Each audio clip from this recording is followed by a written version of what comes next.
Hello students, myself Dharmendra Kumawat. So protein अपन देख रहे थे। प्रोटीन का जो विन्यास है वो अपन डिस्कस कर रहे थे और उसमें से भी अपन ने दो विन्यास पढ़ लिए हैं, प्राथमिक और द्वितीयक। और आज की वीडियो लेसन में अपन देखेंगे तृतीयक विन्यास, चतुर्थ विन्यास और जो प्रोटीन के प्रॉपर्टी है या प्रोटीन के जो टाइप्स है, दूसरे जो प्रकार है, वो आज की वीडियो लेसन में अपन डिस्कस करेंगे।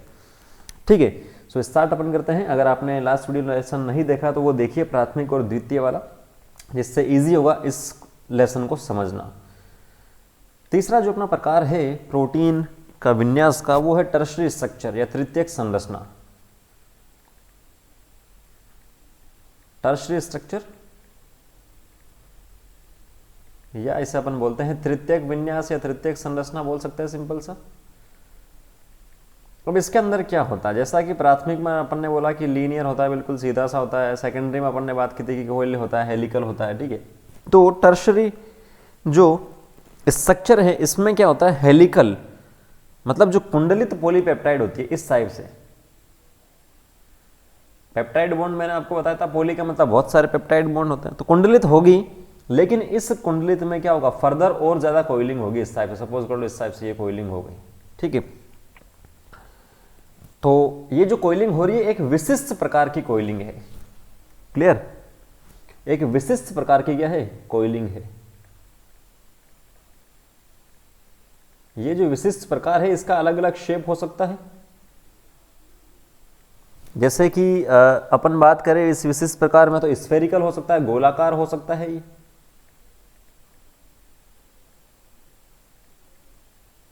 गोलाकार हो सकता है। ठीक है, और रोड लाइक हो सकता है, रोड लाइक स्ट्रक्चर हो सकती है, या इन दोनों के बीच की भी कोई दूसरी फॉर्म हो सकती है, या तो गोलाकार हो जाएगा और ज़्यादा, जैसे ये कोइलिंग हो रही थी ये इस टाइप से, ये एक गोला जैसा अपने को दिखेगा, या रोड लाइक स्ट्रक्चर होगी तो ये इस टाइप हो सकता है। ठीक है, और इन दोनों के बीच की भी कोई संरचना होती है तो वो भी इसके अंदर हो सकती है, तो नोट इसे भी आप लोग कर लीजिएगा।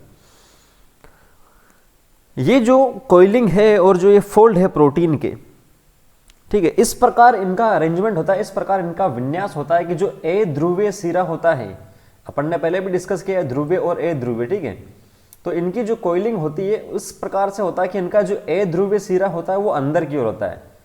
जैसे देखेंगे, इसे समझ में आएगा अभी आपको।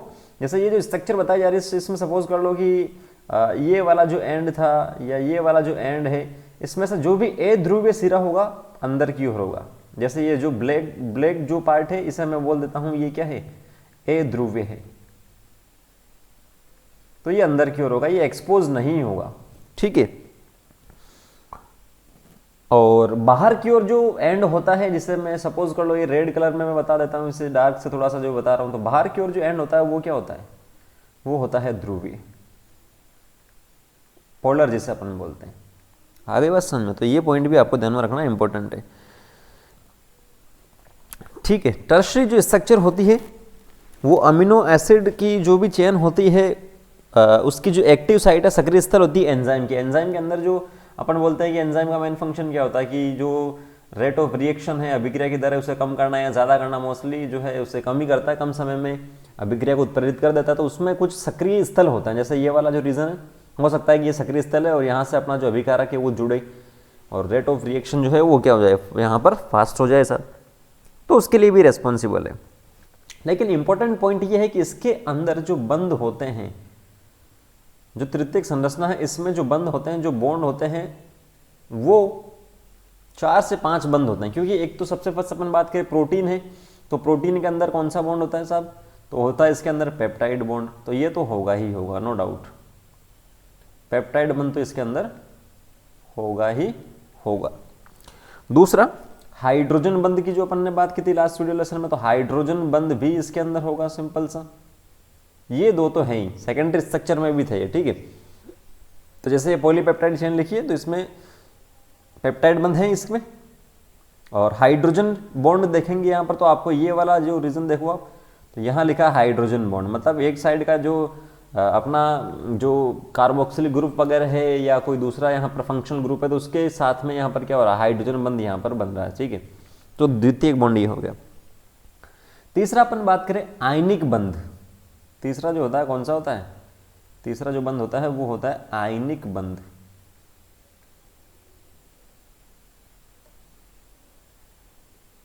आयनिक बंध, तो ये देखेंगे आयनिक बॉन्ड यहाँ पर अपने पास है, मतलब एक साइड में तो अपने पास क्या था COOH है, ये वाला जो मैं बता रहा हूँ ये है कार्बोक्सिलिक ग्रुप अपना COOH, और दूसरे साइड में अपना कोई अमाइड है या अमाइन ग्रुप है ये है। तो जब इसके साथ में रिएक्ट करता है तो ये NH3+ बन जाता है यहाँ पर, तो आयन है एक टाइप का, पॉजिटिव चार्ज इसके ऊपर। तो ये जो बॉन्ड होगा ये कौन सा होगा, आयनिक बंध होगा, वो भी यहाँ पर तृतीयक संरचना में देखने को मिलता है।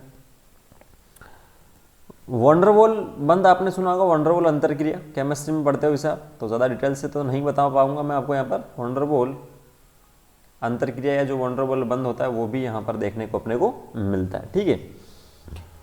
इसके साथ साथ में जो डाइसल्फाइड बॉन्ड, मतलब कुछ अमीनो अम्ल ऐसे होते हैं जिसके अंदर क्या होता है, सल्फर होता है। तो डाइसल्फाइड बंध का मतलब 2 सल्फर ग्रुप इसके अंदर है। तो यहाँ पर देखो ये दिख रहा है डाइसल्फाइड लिंकेज जो है, मतलब 2 अमीनो एसिड के जो SS या सल्फर जो ग्रुप है वो एक दूसरे के साथ में रिएक्ट कर रहे हैं, तो डाइसल्फाइड बंध यहाँ पर बन रहा है, ठीक है। हाइड्रोफोबिक बॉन्ड,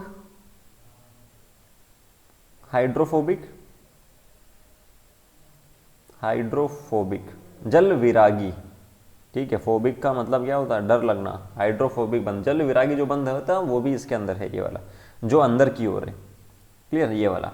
तो लगभग 5 से 6 बंध होते हैं और 2 उसमें से कॉमन है, ये तो मिलते ही सेकेंडरी, टर्शियरी, क्वार्टरनरी सब स्ट्रक्चर में मिलते ही। तो इस टाइप की कुछ टर्शियरी स्ट्रक्चर अपने को देखने को मिलती है। नेक्स्ट इसके कॉमन जो कुछ पॉइंट है वो भी अपन डिस्कस कर लेते हैं, उसके बाद में चतुर्थ स्ट्रक्चर में चलेंगे। ये तो बंध की अपन ने बात की है, ठीक है। टर्शियरी जो स्ट्रक्चर होती है वो सिंपल सी है कि 3D कन्फर्मेशन जो होता है प्रोटीन का, 3D जो स्ट्रक्चर होती है प्रोटीन को, उसको बताती है। और जितने भी प्रोटीन मॉलिक्यूल है, ठीक है, या अपन बात करें कि जो तृतीयक संरचना है प्रोटीन मॉलिक्यूल की, वो कुछ स्पेसिफिक जो संरचना होती है उसके ऊपर डिपेंड करती है, ठीक है। और इसी स्पेसिफिक संरचना के लिए अपन टर्म यूज में लेते हैं नेटिव स्टेट। नेटिव स्टेट मतलब विशिष्ट कार्य के लिए स्पेसिफिक संरचना होती है, उसे अपन बोलते हैं नेटिव स्टेट। लेकिन ये जो स्ट्रक्चर है नेटिव स्टेट है वो इजीली pH हुआ, टेम्परेचर हुआ, या जो रसायन हुए उससे ये जो नेटिव स्टेट है वो चेंज हो सकती है, ठीक है, परिवर्तित ये हो सकती है। आगे बात समझ, ये अपने पास क्या सिंपल सा तृतीयक संरचना है प्रोटीन की। एक और इंपॉर्टेंट पॉइंट ये है कि प्रोटोप्लाज्म या जो अपना साइटोप्लाज्म होता है उसमें मिलने वाला अधिकांश प्रोटीन और एंजाइम तृतीयक विन्यास वाले होते हैं, तो इसे भी नोट करेंगे। प्रोटोप्लाज्म एक सेकंड, ये थोड़ा सा गलत हो गया यहाँ पर।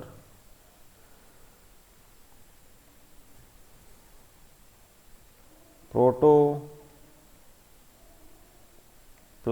में मिलने वाले अधिकांश प्रोटीन एवं एंजाइम जो होते हैं वो कौन से होते हैं, तृतीयक संरचना वाले होते हैं, ठीक है। नेक्स्ट चलते हैं अपन चतुर्थक या क्वार्टरनरी स्ट्रक्चर जिसे अपन बोलते हैं। फोर्थ अपना कौन सा हो जाएगा,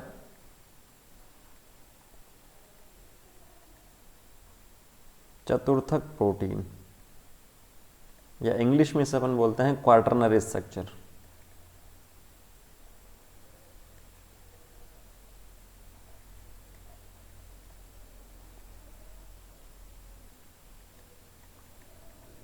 क्वार्टरनरी स्ट्रक्चर, ठीक है। तो चतुर्थक जो होता है वो केवल ओलिगोमेरिक प्रोटीन में मिलता है। ओलिगो का मतलब जिसमें अमीनो एसिड की जो पॉलीपेप्टाइड चेन होती है वो मतलब 9 या 10 अमीनो एसिड के आसपास होती है, तो केवल ओलिगोमेरिक केवल ओलिगोमेरिक प्रोटीन में मिलते हैं साहब। जैसे ओलिगोमेरिक सैकेराइड भी मैंने आपको बताया था कार्बोहाइड्रेट के अंदर, ठीक है, क्लियर है। तो दो या दो से अधिक जो तृतीयक संरचना की पॉलीपेप्टाइड श्रृंखला होती है तो उसमें भी अनेक प्रकार के बॉन्ड होते हैं और वो बनाती है क्या, चतुर्थक। जैसे अगर इस डायग्राम को आप इस इमेज को देख पा रहे हैं तो ये वाला जो पार्ट है ये क्या है, एक्चुअल में सेल्फ कॉइलिंग यहाँ पर हुई है, मतलब खुद के ऊपर ही कॉइलिंग हुई थी, 3 डिग्री या तृतीयक है, ये भी तृतीयक है, ये भी तृतीयक और ये भी क्या है, तृतीयक है कि नहीं है तृतीयक। तो ये जो तृतीयक संरचना है, दो या दो से अधिक तृतीयक संरचना होती है, वो क्या करती है, एक दूसरे के साथ में मिलकर के चतुर्थ जो संरचना है उसका फॉर्मेशन ये करते हैं। आ गई बात समझ में। और इसके बीच में भी अनेक प्रकार के बॉन्ड होते हैं, अनेक प्रकार के बंध होते हैं। लेकिन ये जो पॉलीपेप्टाइड श्रृंखला है, जैसे एक ये हो गई, दूसरी ये हो गई, जो क्योंकि अलग अलग कलर में बताया जा रहा है तो आप समझ सकते हो अलग अलग प्रकार की पॉलीपेप्टाइड श्रृंखला है, तो ये सेम भी हो सकती है पॉलीपेप्टाइड। सेकंड पॉइंट इंपॉर्टेंट है, नोट कर सकते हैं कि जो पॉलीपेप्टाइड होती है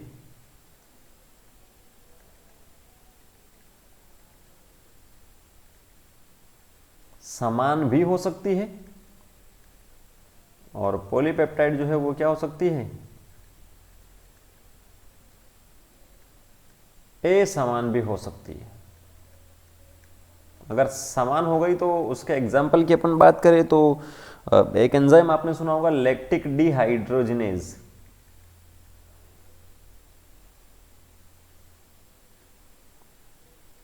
लैक्टिक डिहाइड्रोजिनेज। और पॉलीपेप्टाइड अगर असमान है तो उसका एग्जाम्पल है सिंपल सा इंसुलिन और हीमोग्लोबिन जो आरबीसी के अंदर मिलता है।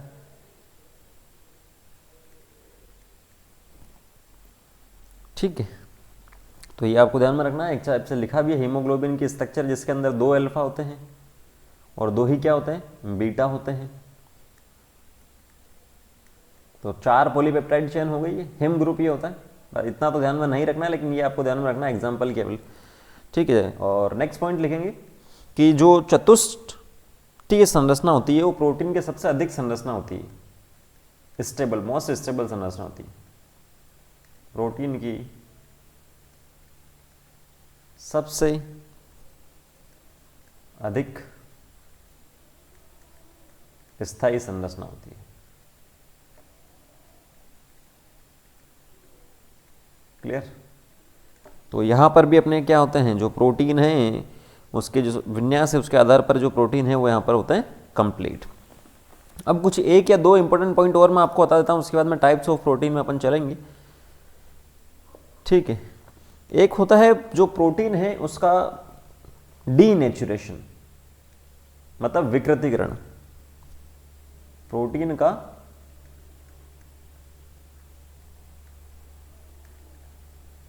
विकृतीकरण।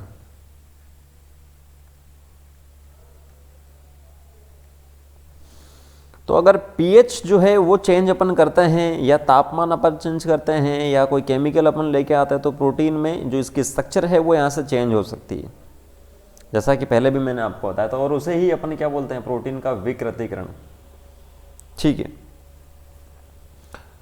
तो जो विकृतीकरण होता है वो 2 प्रकार के हो सकता है, एक तो टेम्पररी अस्थायी जिसे अपन बोलते हैं और दूसरा परमानेंट जिसे स्थायी अपन बोलते हैं। तो टेम्पररी कब होगा, जब ये जो परिवर्तन होता है प्रोटीन की स्ट्रक्चर में वो धीमे धीमे होता है और कम समय के लिए होता है। कम समय के लिए होगा तो जो प्रोटीन होता है वो वापस से अपने नेचुरल स्ट्रक्चर में आ जाता है। जैसे मैं बोल देता हूँ कि ये कुछ प्रोटीन है साहब, तापमान आपने चेंज किया तो इसकी स्ट्रक्चर कुछ इस टाइप से हो गई है, लेकिन ये कम समय के लिए, तो तापमान वापस से क्या हो गया, नॉर्मल हो गया, तो वापस से ये स्ट्रक्चर अपने को मिल जाएगी। तो वो हो गया टेम्पररी या अस्थायी विकृतीकरण। जबकि स्थायी में, परमानेंट में क्या होता है कि ये जो प्रोसेस होगी काफी लंबे समय तक होगी, ठीक है। परिवर्तन जो होता है फास्ट होता है और अधिक समय के लिए होता है, तो प्रोटीन का विकृतीकरण हो जाता है। और उसी प्रोसेस को अपन बोल सकते हैं प्रोटीन का स्कंदन या कोगुलेशन। ठीक है ना, ये आप लोग लिख लीजिएगा कि जो परिवर्तन हो रहा है वो क्या हो रहा है यहाँ पर, ज़्यादा समय के लिए है और तीव्र होता है। क्लियर है।